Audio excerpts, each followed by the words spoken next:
ఒక వ్యక్తి గొప్ప జ్ఞానవంతుడని ఎలా చెప్పగలము? అతడికి ఐన్‌స్టీన్‌కి ఉన్నంత బ్రెయిన్ ఉంది కాబట్టా? అతడికి చాలా తెలివితేటలు ఉన్నాయి కాబట్టా?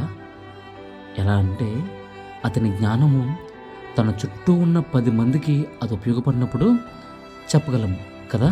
ఇప్పుడేదో నువ్వు గొప్ప జ్ఞానం కలిగి నీ చుట్టూ ఉన్న వాళ్ళందరికీ ఉపయోగపడు అని నేను చెప్పట్లేదు.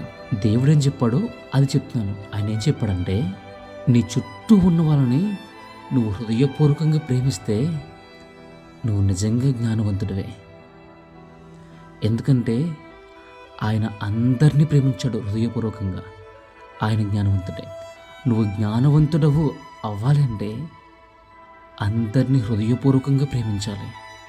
నీ మాటలు ప్రేమతో కూడిన మాటలు అవ్వాలి.